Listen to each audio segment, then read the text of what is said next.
And APB, American Protection Bureau, voted #1 best on Long Island for all your security needs. Call 631-390-9050. That's 631-390-9050. APB. You need a body shop? You need engine repair? Auto Excellence, Collision Specialists, 631-261-6420.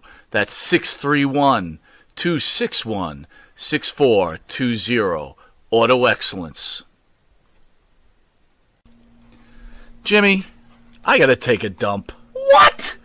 No, I mean I need a dumpster. Well, for all those needs, you need to call Big V Dumpster Rental, Long Island, New York, 631-900-DUMP.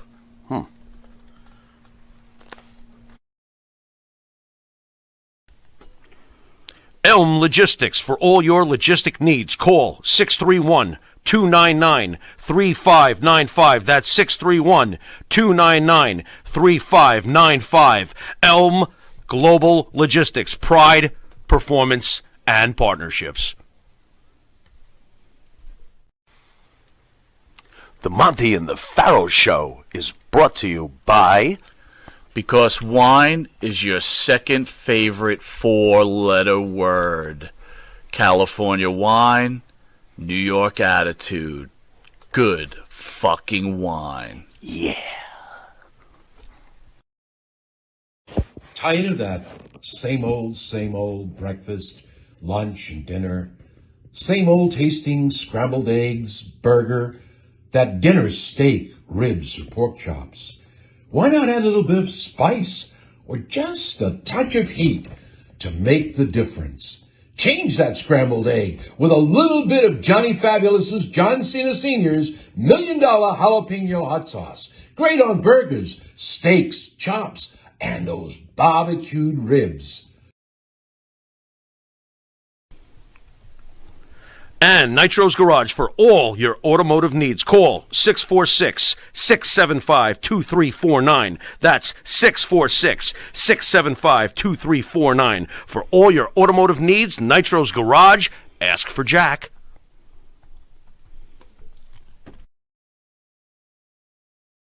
Do you treat your dog as part of the family?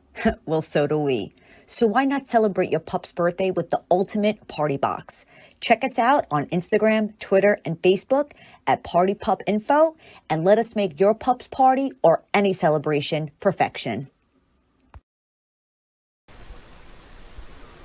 M&J Video Games and Collectibles. Sport and non-sport cards, wrestling items, autographed items. We buy, sell, and trade. M&J Video Games and Collectibles, located at 1049 Queen Street, Southington, Connecticut. Call us at 1-860-479-9223 or 860-93-GAMES. M&J, Video Games and Collectibles. Monty and the Pharaoh presents The 30, the only online pro wrestling game show. And now, here's your host, Bruce ESO Butler. Got my new shirt off. Welcome to another edition of The 30, where I challenge this group of wrestling experts with questions on the current events in pro wrestling. Based on their answers, they're awarded points, and the one with the most points at the end of the night is crowned The 30 World Champion. This is ESO, and let's introduce this illustrious panel. Illustrious. Wow. Yeah, you guys are moving up in the world. First of all, to my right, he is one half of the internationally known duo of Dan and Benny in the ring. He's also the 30 World Champion. He's the self-proclaimed smartest man in the room. He is Dan Sebastiano. Dan, what's up? Hey, guys, how you doing? As you see, the title is right where it belongs. Ready for another Romanesque run with the belt. I mean, Joe keeps wanting to do it, but at the end of the day, he's going to end up being the SD Jones to my King Kong Bundy. So it'll be 9 seconds to the well. 9 seconds. All right. Well, next we have the honor of having the president of Thursday Nights in the house, Mr. President. The floor. Ahoy, ahoy, good people. Yeah. Carry on, Bruce. I want a nice introduction. I didn't mean to ruin that wonderful, glowing thing you were about to say. Oh, now forget about it now. Let's move on. Next we have the multi-talented player, Benny Scala. This is the poet laureate of the 30. What do you have for us today? Right. What do you have for us today, Benny? It's Thursday night. Pros with the player. Here we go. The play is here, the king of swing. The Pipkins once sang, "Give me that thing." I am the man who knows all things. Like right now, Ric Flair smoking a joint and eating woo wings. My esteemed opponents, I wish good luck. The player's going to win. Grab the playmate and then go celebrate. Happy birthday, number one playmate, Beth Harper. All right, Beth. Happy birthday. Happy birthday, Beth. Happy birthday. They say it's your birthday. It's my birthday too. There you go. Well, we gotta know what the playmate's doing for her birthday tonight. I know she's joining us under 30, but what's happening? We may not. Well, what or who we should say. They could punch the player though. Well, and finally, we have a man who also doesn't need any introduction. We've heard a lot from him already tonight. He doesn't shut up. Hey, did you know this guy? Careless. Wait, this guy went to school with Missy Beefcake. Do you believe that? Every time. He's the one, huh? He did. I knew there was one. Come on! That's fine. I didn't know that, Joe. You never mentioned Smitty. it. Where is he? This is Smitty. This is Centerville's own Joe Lowry. What a day, Joe. What a day. It's Thursday. Jack of all trades, master of none. You know the deal. We try to get through this. Hopefully, I will last longer than S.T. Jones and King Kong Bundy. Dan referencing that, which, by the way, folks out there, is 9 seconds. But let's see what we can do this week. We're ready to rock and roll. I had some coffee and something else, and we're ready to go. Oh, that's something else I worry about. All right, guys. As you know, it's been another crazy week in this pro wrestling scene, so let's get started. You know the rules. Lying, cheating, foreign objects, and all other distractions are encouraged. Points are given based on amusing comments, trash talking, and bribery via PayPal, Cash App, Venmo. Credit cards are accepted, but please apply a 10% surcharge. So, are you guys... My IOU's in the mail. Joe, for you, it's less than 10 cents a week. Come on. Come on. Less than a cup of coffee. Hey, we're still buying Powerball tickets here, folks. It's up there, so. Right on. All right, guys. You know, let's get into this. So, February 24th will mark the 10-year anniversary of the WWE Network. Over these 10 years, the product has evolved and expanded, giving us access to much wrestling history. With Endeavor at the helm now, what changes do you foresee in the network? What's your favorite part of the network? And where do you figure you will see the future after the contract with Peacock runs out? So, let's see. It looks like the president, Mr. Phil DeCesare, you were the first on the 30 tonight. Are you ready, sir?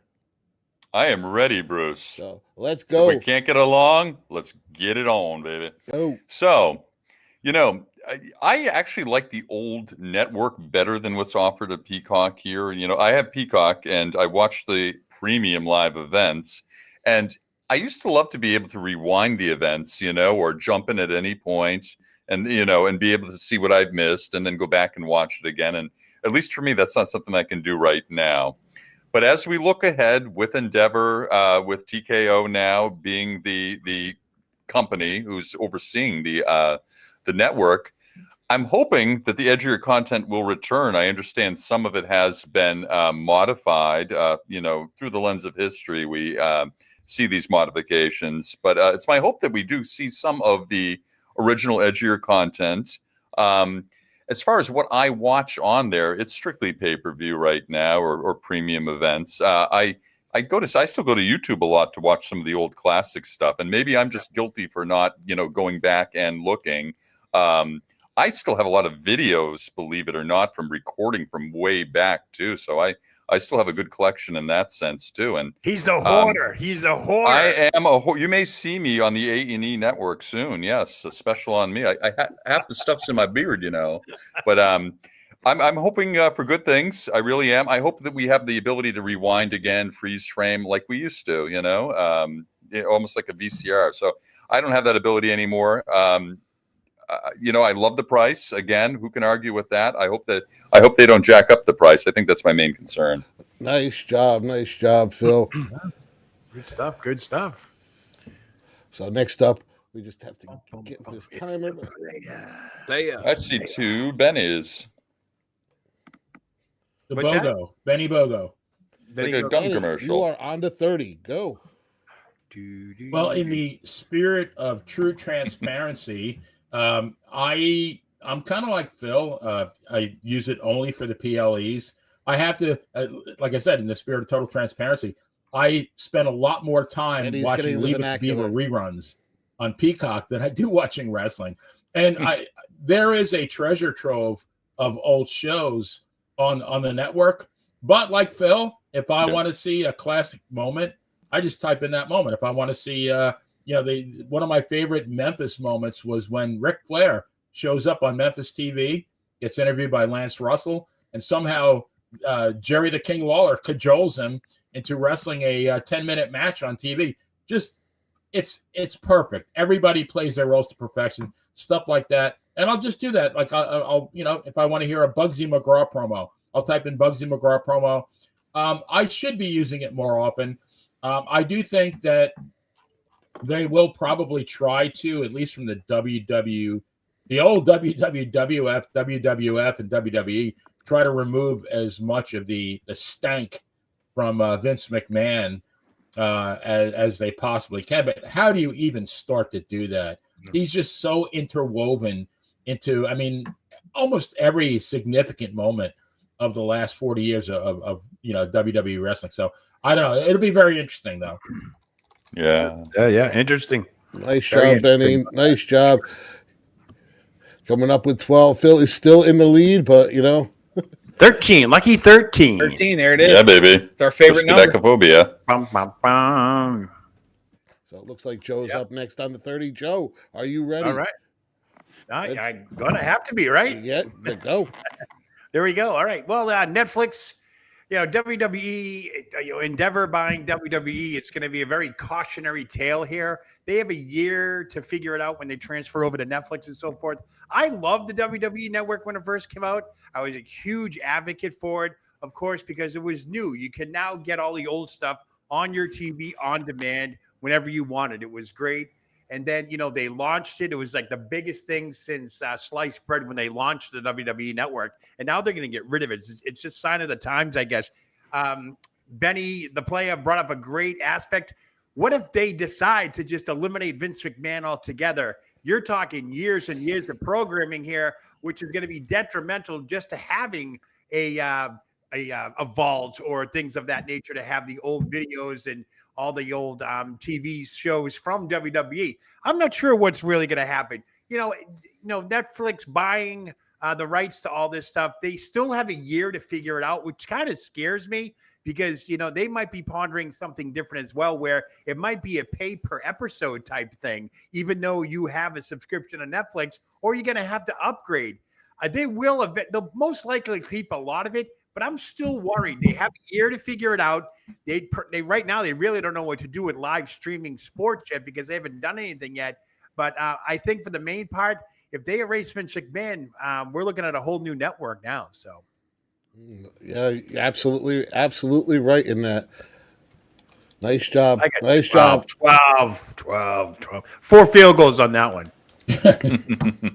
Well, Vinatieri. There's only one person left in this round, and that's the champ. Champ, are you ready? Absolutely. Best for last is a good way to start the show. I like it. Show them how it's done, man. Trash talking mother Go. trucker. Well, I'm going to start with the best compliment I can give, and that's agreeing with someone. The president was absolutely right. The WWE Network was much better for watching pay-per-views than Peacock is. However, you cannot argue with the base price point. For $10 a month, I get everything NBC offers and pay-per-views. I remember paying $59.99 for one show And now I'm paying, for the cost of 2 pay-per-views, I'm getting an entire year's worth of streaming, plus all the historical stuff, plus everything that NBC offers. You can go back and watch old episodes of Law & Order. You can go watch those old episodes of SVU based on Benny when he was in college. You can go watch all kinds of stuff. And but the point is, what they have to do now, Endeavor, it's not just TKO, it's not just the WWE, it's also Amazon or Peacock or wherever they stay. And you've got UFC pay-per-views and WWE pay-per-views, and I say pay-per-view because I think premium live event is stupid. I hate that word. And that is so much content. You could, even if you don't create your own streaming service, right there, you throw it on. You look at HBO Max, which has a Warner Brothers tab and a movie tab and a DC tab and all this other stuff. Imagine a tab on Peacock that's UFC/WWE. I can watch Conor McGregor on one channel, or I can watch a real athlete on the other. I've got all kinds of stuff. But no, it really, what they have to do, and one thing with this is that they don't have to edit to censors the way the WWE did originally, and I think it's a great future, great outlook for the network. And they still got a year to figure it out. Exactly. Good point, though, by Benny, though. I mean, Vince McMahon, if they cancel him. Nice job, champ. They also have Days of Our Lives on the network, which I used to watch once upon a time. These are the days. Listen, one of the things I see coming, it's going to happen almost right away, is they're going to go back to a pay-per-view model. They're going to, the premium live event on Peacock is going to disappear. It's going to go back to the pay-per-view. UFC is just that UFC model, that once a month that you're going to have to pay to play. Yeah, it sounds like it could happen. I don't know if they'll go back to that. I mean, price-wise, I mean, people will pay $20 a month for a streaming service, and then you're going to gouge them with a premium live event or that's kind of tough. I don't see that. Maybe it'll be at a reduced rate. Yeah, for members. Like let's say they just have the TKO network and it's a streaming service that's just WWE and UFC. They could have something like that, but it would be $25 a month or something that's more expensive than anything else. Yeah. But even at UFC pay-per-views, UFC pay-per-views have not come down in price, and they're as popular as ever. Yeah, they get it on, but a lot of people are stealing that signal though too. Remember the golden age of the hot box? If anyone remembers. I had one when I was a kid. That was awesome. That's how I got to see all the WWE pay-per-views. Yeah, you stick the beer tab. I was going to say anybody that had a D scrambler used them for pay-per-views and nothing else. Oh yeah, nothing else. Of course not. None of those channel 51 or whatever that was. No, it was 51 for you guys too. Wow. Remember the old hot boxes you could buy? You could buy actual hot boxes. Yeah. Yes. They were hard to track back then, and then they finally figured it out. Then you would have to disconnect it after the event so they wouldn't send a bullet through, Exactly. Well, they had that thing where they knew who had the hot boxes, and they would advertise, you get a free T-shirt if you call now. And they would only send it to the hot boxes, and everyone's calling. The next day, the feds are at their front door say, hey, what are you doing? Love it. Well, awesome. Crazy. That was during a Mike Tyson fight, actually. So, all right. Golden days, man. Yeah. What you got, Bruce? All right, guys. What do you got? Well, while overseas promoting the upcoming Wembley Stadium event, Orange Cassidy made a surprise appearance with Rev Pro Wrestling and even defended his AEW International title against Flash Morgan Webster. What do you think about this? Would you like to see AEW do more of things like this? And why does AEW have such an appeal to this international audience? So, Playa. I know this is a little bit of a tough one, but are you ready? Yeah. Let's go. You ready? You're on. Ask her one favor. Make it quick, old man. Leave boy alone to train for a tournament. You're a pushy little bastard, but I like that. So that was the Mr. Miyagi stall because I ain't got jack shit on this one. Is he reading a script? No, not at all. No, that one came right off the top of my head, but here is my entire thoughts about Orange Cassidy. And I've never forgiven Jim Ross for this, but I watched AEW for all of a minute and a half once. They were wrestling at some event in Chicago, and Orange Cassidy, hands in his pockets, kicking somebody in the shins, with his sunglasses on. And Jim Ross made the comment that I will never forget, which was, forget about Dick the Bruiser. And I immediately changed it. I've never watched a second of AEW ever again. So I don't give a rat's ass about Orange Cassidy. I don't give a rat's ass about AEW. You know, they lose $30 million a year.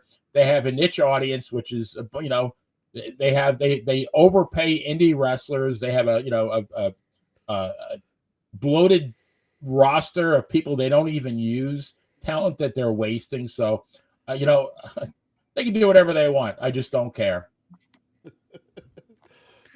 He just doesn't care, folks. He just doesn't care. You'll get 10 points just for not caring. Look at that.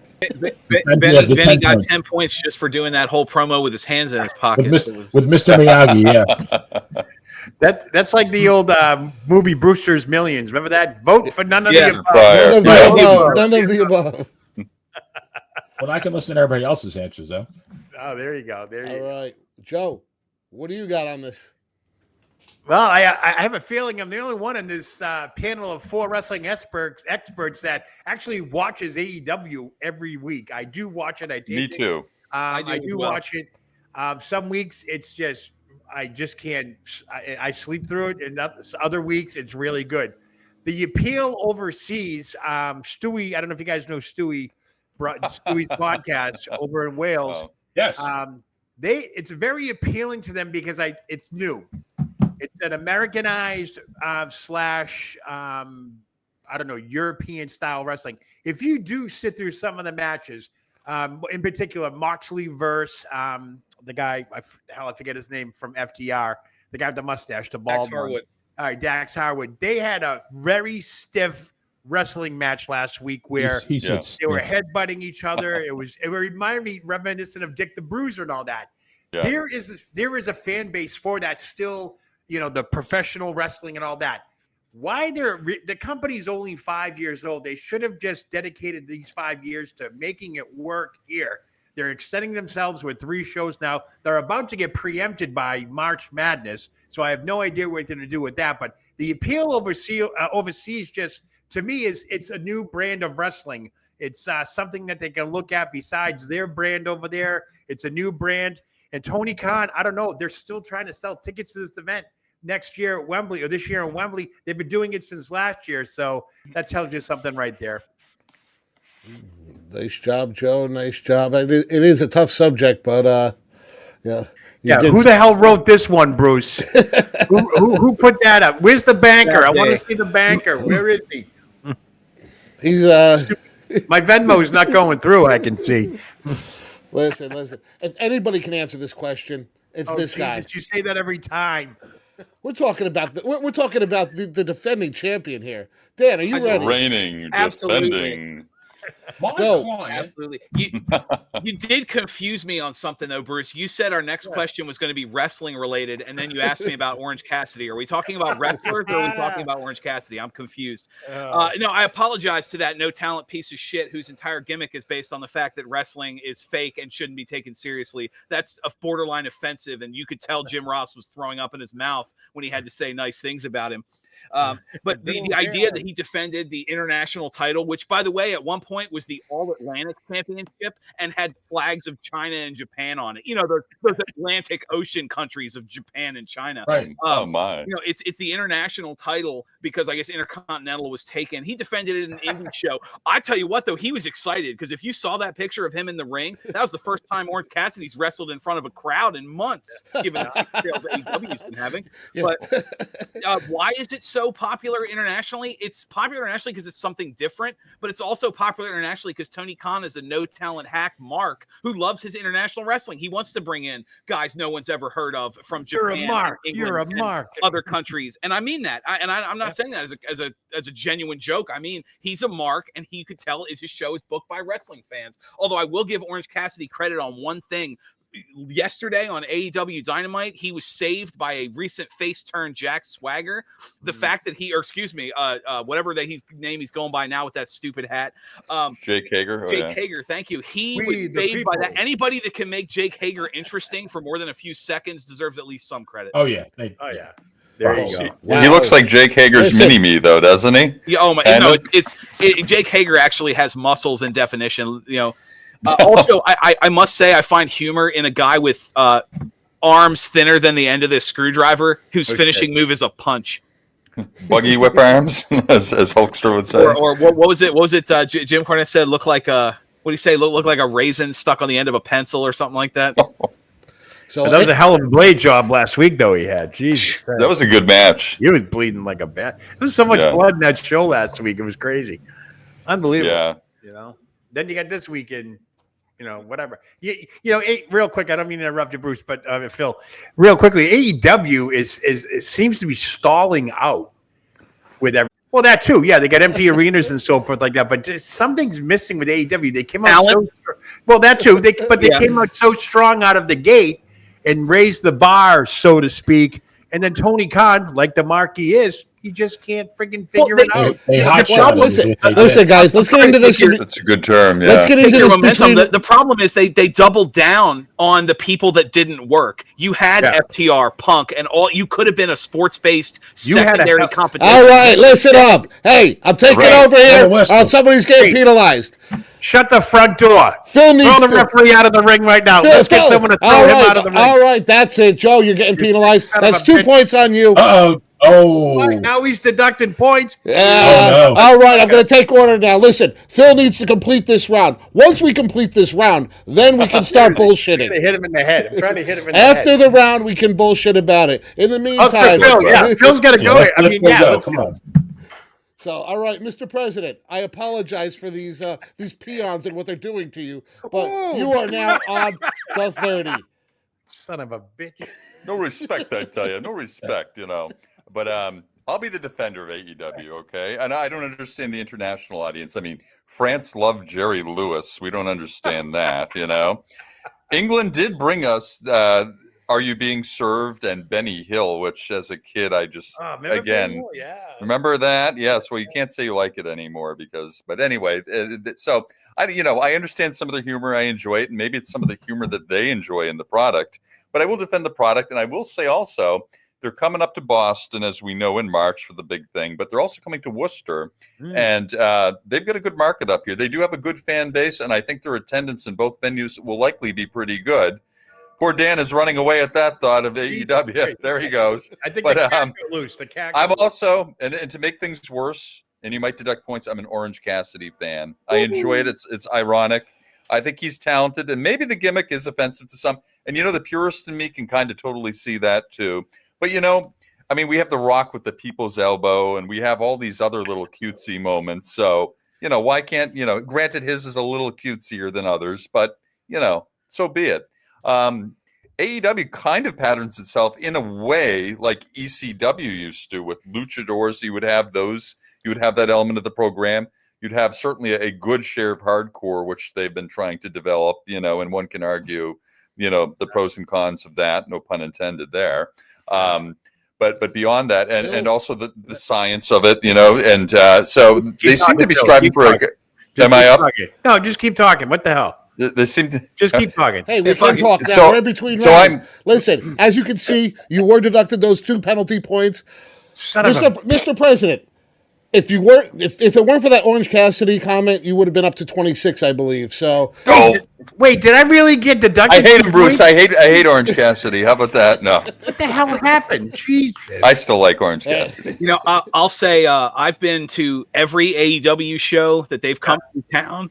Yeah, and they've played the same building, and every time the crowd is noticeably smaller. This last time they had almost a third of the arena taped off, and that's a college arena. It's not like the 20,000 seat stadium that they set up to hold 5,000 fans. This was a 12,000 seat basketball arena that they set up to hold 5,000 fans. They've driven off the casuals, and they're starting to drive off some of the core audience. Yeah. It's the Chris Jericho factor two's in there. Yeah, Jericho. I mean, you've got you literally, it writes itself. Sting is retiring. Every show should be. This is the last time this arena is going to see Sting. And what have you done? You've built up a match with the fucking Young Bucks, which nobody wants. You're in North Carolina. You've got Sting And you've got FTR on the roster, who are arguably the best talent to come out of that area in 25 years. That should be your match. Instead, it's the Young Bucks. You've painted yourself into a corner because you got two choices. Either the Young Bucks win the tag titles off Sting in his retirement match, which no one's going to want to see, or you've built up this new, I say heel tag team. That's the wrong kind of heat they're getting. Yeah. But you build up this new heel tag team and they lose their first real match. Yeah. And then Sting comes out last night and tells us about his father died. Like, what the hell? Like, it was like, okay. Look, remember the promo last week? Hopefully it's not a question that you got coming up, Bruce, but the promo last week, Darby Allin, where he talked about, this is all friends wrestling and, Brandon Cutler and all these no-talent hacks. I avoid Darby Allin at all costs.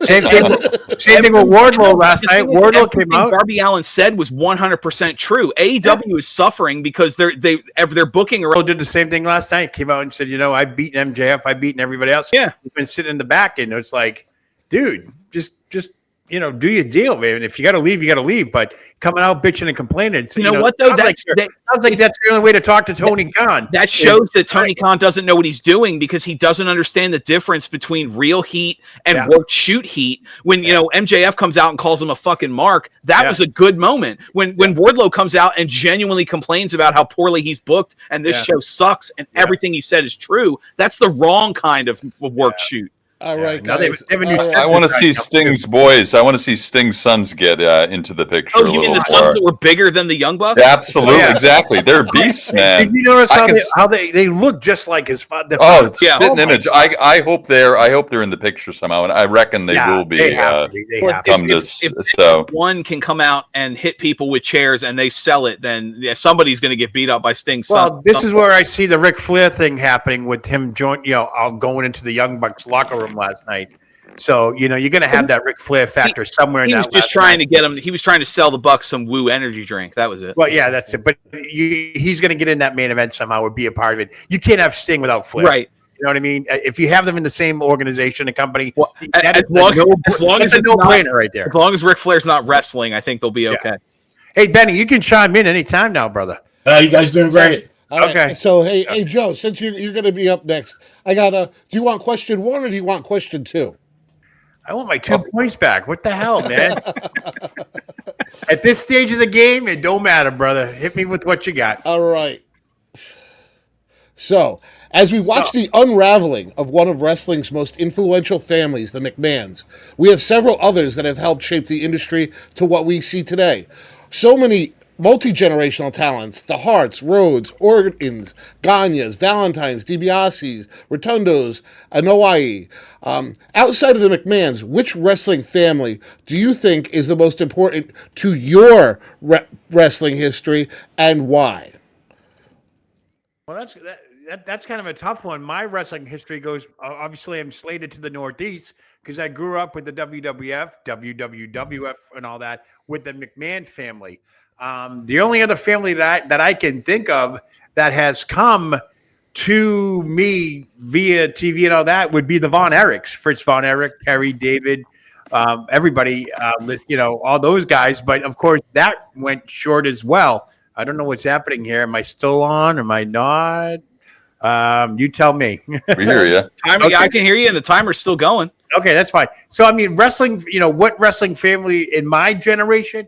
I mean, it would have to be the Von Erichs outside of the McMahons. Everybody knows the McMahons had such a control on the Northeast from Vince McMahon Sr., who, bought Capital Wrestling Corporation, and then they segregated away from the NWA and, inherited Bruno Sammartino. So, I mean, really, it's the McMahons for my era. I'm sure a bunch of people's era because I was regulated to Northeast programming then. But when cable came along, I was watching Georgia Championship Wrestling and all that in World Class Championship Wrestling from Texas. I saw more of a family involvement with the Von Erichs. They were very influential. Christ, they owned the whole state of Texas when it came to wrestling. These guys were movie stars. These guys were the it factor wherever they went and so forth. And that has a lot to do with Fritz Von Erich and that family. So I'd have to say the Von Erichs for that part. Nice job. I agree. Von Erichs were great. Yeah. Let's see. It looks like in the next opponent. Ooh. Wow. Damn. Give it to me. But you only got a minute now? Oh, Well, I don't need it. Dan's got this in 20 seconds. Don't worry. I know your answer. He's I know running your away. answer. Listen, guys. Wait a minute. Benny, In the immortal words of the referee, if anybody can answer this question, it's Dan. this guy really wants to get more penalties, doesn't he? Ooh. Hey, imitation is just a serious form of flattery. I should get more points. Time to start writing those checks, Joe. That's it. The Venmo's not going through. I don't know if I Never get his email address right. A new pool cue is on its way to you, Bruce, I think. All right, Champ, you ready? Absolutely. Let's do it. All right, go. Well, I'm going to take this in a completely different direction, and hopefully it's still an acceptable answer. Uh-oh. I'm the youngest person here on this panel. So, when they say family, yes, obviously I grew up in an era with where the Von Erichs were still on TV. And, you saw in air quotes, the family that mattered the most to me growing up watching television was the Heenan family. And I mean that and I know that's kind of a cheap cop-out answer, but I mean that because everywhere I looked, because I lived in an area where I had the NWA on one channel and the AWA on another channel and the WWF on a third channel, because Baltimore, DC, and what was then cable sports channel before it became ESPN covered everything. We lived in that perfect little pocket. Wow. I did. So I saw it on all sides. I saw the Blackjacks and Baron on one channel with Bobby. I saw him in the WWF with Big John Studd and Andre and the rest of the crew. And I know it's not a real family, but every moment I had growing up, no matter what channel I was watching, no matter what program I was watching, it was somebody taking down Heenan's family. My favorite moments watching it, I will go to my grave. While it was by no means the best match, the greatest moment in professional wrestling history of my lifetime was Hulk Hogan slamming Andre the Giant at WrestleMania 3. That doesn't happen without the Heenan family building up. His feuds, like I said, the AWA and the WWA, everywhere you look, that's my answer, is the Heenan family. Wow. That's a good route. Nice answer. That was I good. cheated. Which I think is only great for using Bobby Heenan as an answer. Yeah. I'm going to say that was not the strongest round by the champ. I'm a little surprised, but hey, he still did okay. He did all right. Look at that, 39. These scores get higher every week. Unbelievable. So who do we have next? It looks like Phil. Uh-oh, El Presidente. You are on to 30. Are you ready? I am ready, Bruce. Let's go. Yeah, when I think of families, I think of like the McMahons in the Northeast, who sired over just a regional fiefdom before it became just a global enterprise. I think of the Crockett's in the Mid-Atlantic, who have spanned generations going back to the 1930s, really developing a style of wrestling that was very scientific and technical. They certainly produced many, many stars who funneled their way into the Northeast and often went back and forth between the organizations. I think they had the greatest crew of talent in terms of groups outside of the Northeast. And again, the generational aspect of Jim Sr., Jim Jr., Jackie Crockett, David Crockett, who was a very interesting announcer in his own right, pivotal in providing the WWF with some very good competition. And let's not forget, they really did the very first pay-per-view with that Starrcade, which even before WrestleMania, kind of get that idea planted with a very young Vince McMahon Jr. So very pivotal family. Maybe to a little lesser extent, down further south, we had the Briscoes, who, of course, helped run the office for Eddie Graham, who, of course, had controlling shares in Georgia Championship Wrestling, and who were influential into selling those shares to Vince McMahon, who ultimately sold them back. But they also entered the WWF and became a vital part. Jerry stayed with them for decades. So those are two families that come to mind. Great job. Great job. Wow. Good stuff. Good stuff. I think we're going to hear from the player next. Hopefully. Yeah. Really? Wow. Player, you are. Wow. Imagine that. Wow. Imagine that. There he is. He's in the bunker. He's in the bunker. Well, while you're there, why don't you answer the question? Campaigning from the cellar. It's JD in Playerville. There you go. Let's go. All right. So I'm gonna say an answer. Obviously, nobody said it because I'm the last person to say it. But I'm gonna go with the Orton family, which people are gonna say, "What do you mean?" So, Bob Orton Sr., when I first started watching wrestling in 1968, came into the WWF under the moniker Rocky Fitzpatrick. and mowed through all the competition. You know, he went through Edouard Carpentier, who was always like, you know, that was the test of anybody who was going to face Bruno. Sure. And faced Bruno at the Garden. I think that one was a one-off. Bruno disposed of him, and he kind of slid down the card and went out of the territory, but made his mark on me. I didn't know till years later that was Bob Orton Sr., but, you know, then maybe, 10 years later, you know, I get my first look at Bob Orton Jr. I think I saw him on Southwest Championship Wrestling initially, and I was just absolutely amazed by how good he was. I mean, you know, everybody talks about Randy. Bob Orton Jr. in his heyday was one hell of a wrestler. And, you know, I think he won a version of the Undisputed World Championship. He was in the finals. In the finals, with Adrian Adonis. That's right. But yeah. Amazing wrestler. And then, I mean, what can you say about Randy Orton? The guy is, you know, I mean, one of the greatest of all time. But I'm going with the Orton family. Fair enough. Nice job, Benny. That was a quick minute and a half. That's what she said. Yeah, exactly. No, in my case, be like 17 minute remaining in the period. Nice job, Benny. Brought yourself right back into contention there. Wow, it's like Jeopardy where I'll have a chance here. Look at that. Well, Joe, I'm not sure about you, but the rest of these guys do. Oh, no. Sorry, Joe. No apologies needed. So, all right. Well, this weekend is the Elimination Chamber from Australia. Are you looking forward to it? What do you think about the card so far, and what do you think will happen, and any surprises? And, Champ, it's your turn to start this round. Do it. Now, realize after this round, 2 of you guys are going to be eliminated, so just be aware. I have a salad. He's got a salad. Champ, you are on to 30. All right, absolutely. Am I looking forward to it? Yes, the product has been the best it's been in a long time. And this should be a great show for what it is.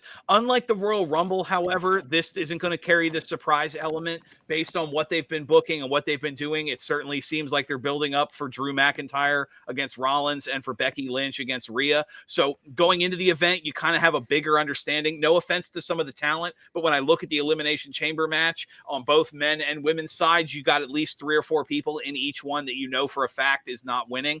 The only problem I have, the Chamber is just like every other multi-man match. They're going to have a moment where you have a big spot, somebody gets slammed, beat up, and then they kind of roll to the side and stay out of the way for 2 minutes while other people get their shit in. Just like any other multi-man match, it's going to be great. It's going to be violent. I mean, really, all punchlines aside about wrestling, you know, being real or whatnot, you can't take a backdrop on chain link and it not hurt for real. Like these guys are going to take a beating. These girls are going to take a beating. Should be a great show. Rhea and Nia, I think, is going to be a slobber knocker for what it is. Two rough, tough women. Watching Rhea hit the riptide is going to be like watching somebody body slam a Pepsi machine. So it's going to be awesome to see that. The rest of the card, I think you've got some good talent there. Yeah, I'm looking forward to it. And me being a person who has cats, I get woken up at 5:30 every morning with pokes in the face that it's feeding time. So I'll be awake to watch the show when it starts anyway. And it's awesome to see a show like this internationally. Yeah. Good for Australia to get such a big card. Nice job. Sets the big number, but it's definitely attainable. Look at this. Mr. President, you're in striking distance. Christ. I'm going to get like 57 points. Mr. President, you're definitely within striking distance of this one. I got faith definitely. in you. Yeah, definitely. Definitely get the point. Oh, good. All right. Wow, geez. Tell me when it's on, Bruce, man. 30, go. Yahtzee. Yeah, well, I mean, I do tend to wake up early, as I mentioned earlier, on Saturday morning, so the time factor won't be too bad. But, you know, one does question, though, how many people will be tuning in? Will this be for an American audience? Will this be for the Australian, the Aussies? How much can actually happen? Are big things going to happen that need to be documented and seen by a lot of people? I think that's the question. I know Triple H promised us some huge surprises regarding potential matchups for WrestleMania, so I think we should probably look towards that. The Rock, of course, has gone out of his way to say that he won't be down there. He wants everyone to let him know if anyone speaks ill of him and so forth. But methinks the Rock doth protesteth too much. And I don't know how. I have a feeling that he's going to be a factor. He's going to make an appearance. He's going to change the turn the tide. Maybe Rhea Ripley doesn't win. Maybe they do the full face turn at this point somehow. Maybe she loses for some reason and totally turns face. And maybe a loss will actually elevate her. I don't know. I'm thinking perhaps that. Who's going to face Seth Rollins? Good question. Drew seems very likely. Seems like such a strong candidate. Maybe something will happen. Again, maybe The Rock will interfere somehow. I don't know. So I'm expecting the unexpected. I'm looking forward. I'm trusting Triple H that there are going to be some surprises on the horizon, and I can't wait to see it. I am looking forward to it. My first hour of work is going to be slow on Saturday, which is really good. Things don't start really till 8, so I'm looking forward to actually watching this and looking for some surprises. Okay, thank you. So I'm curious. I see he's got more points than me. How many of them did he get after his time expired? Because he did talk for another few minutes. On the challenge flag, and he wants to review that when the clock stopped and what he said. Down to 1. So sounds good. Sounds good. So Benny, listen, you have the chance to knock Dan off the chopping block out of the championship right now. You just need 14 points. I got faith in you. You can do this. Let's get this guy out of here. And make sure the check clears, please. But sure. All right, you are on the 30. Well, so the 5 o'clock starting time a.m. is not a problem because I am an early riser, or at least that's what the playmates tell me. Yeah, I mean, surprisingly, I am looking forward to this very much. Do I anticipate a lot of surprises? Hell no. Now, I did hear that The Undertaker might be there, and that might make it very interesting. You know that if he's there, he's going to have some involvement. But, as far as the Women's Elimination Chamber, I'm picking Becky Lynch to win. The one woman who really impressed me lately was Raquel Rodriguez. But I think she came back a little bit too late. I think if she was able to come back from her injury a month prior to that, I might be picking her to win. She matches up very well physically with Rhea as far as size. Now, as far as the Undisputed Tag Team Championship, I think Finn Balor and Damian Priest defeat Pete Dunne and Tyler Masturbate. That one's a no-brainer. Women's World Championship, I think Rhea gets one of the biggest pops in the history of professional wrestling from the crowd in Australia, and she does go over Nia Jax.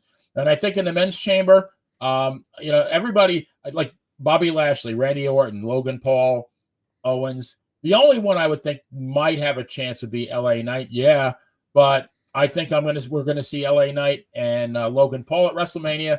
LA Knight's gonna win the U.S. title. Drew McIntyre's been on fire lately. Everybody's going into overtime here. There is no way that Drew McIntyre is not going to win this. Benny, that was a great round. I thought you were going to do it, but you didn't pull it out. I'm sorry, man. Gee, that's what she said. Come on, man. This is conspiracy here. Joe, we're going to file a lawsuit. Yeah, Joe. While you're at it, while you're following that lawsuit. Wait a minute. Is Benny already out? Benny's already out. Yep. How the hell did that? How does that? Math. If Mr. Ed, the talking horse, was here, you know what he'd say? He'd say, that's a lot of bullshit, Wilbur. So it's called math. 49 is less than 50. I am. You're talking to a degree accountant. So my goal is to get 50 points here? Yeah, you got a little bit of work ahead of you. A little bit of work. Jesus Christ. I need quantum physics. I love that Oppenheimer movie, by the way. Well, all right. Let's see if you can do it. Go. All right. We'll see. Well, one thing here. The last time the premium live event happened on WWE, bombshells of news dropped. And I'm sitting here waiting for something to come down. And, maybe the Friday night news dump will happen and something will chaos. But, it's 5 a.m. start time for you guys. I live in Iowa. It's 4 a.m. So, I get, here I am. I got to get up earlier.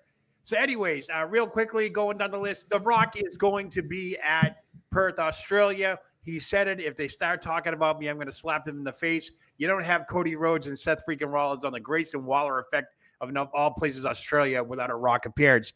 That's right. We heard about The Undertaker. We saw him getting off the plane. The video went viral. He's going to be there, going to make an appearance. All right, real quickly, Women's Chamber, obviously it's going to be Becky Lynch. tag team match for the title. Yeah, I think we're going to start to see the downfall of the Judgment Day. They will get it done, but that tension's going to spark up again. Rhea Ripley versus Nia Jax. Always the hometown girl loses. I'm not seeing that. I think something's going to happen. I'm looking for a double DQ, something like that, because I honestly think it's going to be a three-way at WrestleMania with Lynch, Nia Jax, and Rhea Ripley. On the men's real quickly, I'm going for the upset, folks. I'm going for LA Knight to win this thing.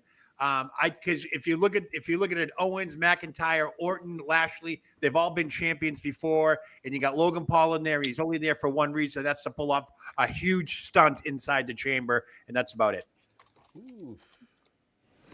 Well, unfortunately, that's not enough. We got a rematch from. Hey, check this out. We got a rematch from last week, and Phil's in the. How friggin' convenient is that? What the hell? Jesus Christ. You know what? I am going to. We're taking the ref out next week. They listen. File a complaint with Human Resources. It's called Mike Monty at whatever his email address is. Bruce, your boss is going to come to you next week and go, "You got a minute?" They're going to tell. He's going to tell me, "Great job, penalize Joe again." Watch out for those letters and telegrams, though. They're going to be coming in. They always say it's is it official? I mean, is it an official episode of the 30 if Joe's not complaining about points? Like, it is officially official. It is. All right, that's it right here. So let's reset these. You guys keep talking while I'm resetting these scores for these guys. You got the Judge Wapner thing there, man. I'll tell you. I think I agree with you on the Judgment Day. I didn't even get to that point, but they're really right now. The only way that story ends and feels good for the fans is Awesome Truth winning the titles at Mania. Yeah. I see that. That has to be what happens because apparently. I do feel done for Pete Dunne and Tyler Bate. They're a hell of a tag team. They are, and they're going to lose. You go down to NXT and capture those belts. Yeah, I think they'll be fine because you're going to have to split the titles eventually. But I think they'll be fine. They're going to look like $1 million in defeat. Yeah, kind of like they did with the Creed brothers a few weeks ago, where they look like $1 million but still came up short. Good stuff. But no, it really, I mean, and Benny hit it on the head. That was my prediction from like a week or so ago when they started building the chamber. Is it's going to be Logan Paul against LA Knight at Mania? That's the only reason he's there, for some big stunt. There's no excuse why you. Well, kind of like the him and Ricochet at the Rumble last year. Yeah, Yeah, I agree. All right, good luck, guys. Here we go. Game on. Let's do it. All right, we've got the final round of the 30, and we've got a rematch from last week. The champion, Dan Sebastiano, is defending against Mr. President, who has been training hard all week long. Where's that Rocky montage?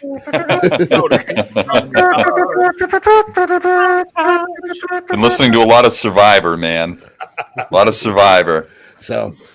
All right, so we, of course, have to talk again about the ongoing Vince McMahon circus with the allegations that Stephanie McMahon personally talked to Ashley Massaro out of pressing charges from the sexual assault at the military base during one of their events. John Laurinaitis, he claims that he's a victim of Vince McMahon. Triple H claims ignorance of all the situations. Bruce Pritchard's just being himself. We haven't heard anything from Linda or Shane. What do you make of all this? The parties that are directly involved and those that are trying to distance themselves from the situation. So, Mr. President, you're going to be yes, sir. You're going to be first on the 30. Go. Well, as a professional talker, it's ironic that I think that silence is golden, Bruce. And in this case with Shane and Linda, I think it is the wise decision, okay? A good lawyer will often tell his or her client that just answer the question directly and don't offer any more information, okay? And the problem is for those who suffer from, and I dare I use this metaphor, diarrhea of the mouth, perhaps not the best in this case. Diarrhea. Tend to implicate themselves a little more down the line. So in this situation, again, the people who claim victimhood all the time often are those who suffer from conditions, usually of the narcissistic variety. And I think we can say a few of the people involved might resemble that remark. So we also have had a woman come out who was, Ashley Massaro's daughter, who came out to dispute these claims by this woman who claimed to be Ashley's best friend, that she confided in her that Stephanie knew. So those claims, I think, have already been blown up. So I think, again, this is another case in point where, a lot of people jump on, and, and as I'm going to talk about, at other points, many people are quick to sharpen their axes, their picks, to light their torches and get ready to crucify someone. So let's let everything really roll in and make a final determination. We know Vince is not a saint by any means, but will he end up in prison? I don't know. I don't know if there's evidence. We'll see. Good answer. A nice job, Mr. President. It's that evil 12 number. I know that Joe hates getting that number in that round. I hate that 12 number. Oh, yeah.